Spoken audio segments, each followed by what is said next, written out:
Hi guys, Paul from Warrior Tactical Systems here. Today I want to talk to you about blood loss during a deadly force encounter. And I want to give you some references to build empowering beliefs that are going to help you to continue on during a fight. If you get in a fist fight, you might get hit. If you get in a knife fight, you might get cut. If you get in a gunfight, you might get shot. So we have to not necessarily expect that to happen, but we have to be mentally prepared for it to happen and prepared to carry on even though that's happened. And many other people have done just that. We had a correctional officer in West Virginia back in 2007. He was stabbed between 60 and 80 times. Not only did he survive, but he came back to work. In 2008, Jared Resnick was a sheriff's deputy in Florida. He was shot 7 times with a .45. The first time he knew he was in a gunfight, he was in a clinch with a shoplifter, and a .45 bullet ripped through his chin and drove a piece of his jawbone into his shoulder. He said he recognized that he was in a gunfight when he tried to, he felt his mouth with his tongue, and he felt his teeth touching, his bottom teeth touching with his tongue. That's when he knew he'd been shot.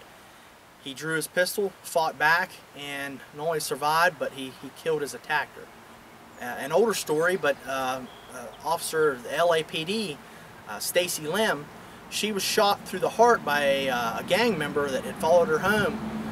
The round went through her heart, exited out between her shoulder blades, left a tennis ball size hole.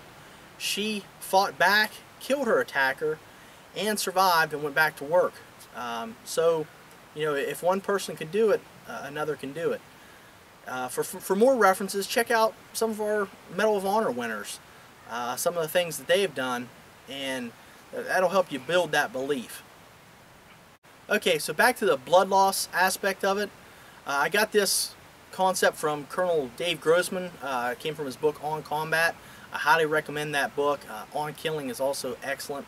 And if you get a chance to go listen to him speak, take advantage of it. You're really missing out if you don't go check out his Bulletproof Mind series.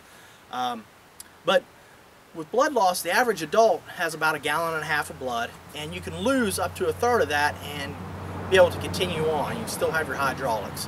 So that would mean a 1/3 of that would be about 1/2 gallon of blood.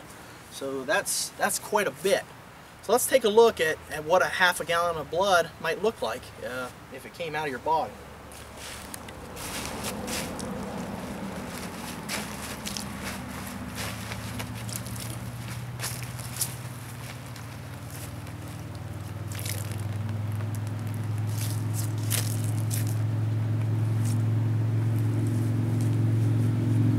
Okay, so you can see that's quite a mess.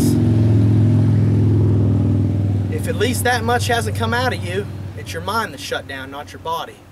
Okay, so hopefully this gives you an idea of how much you can actually lose and continue to fight.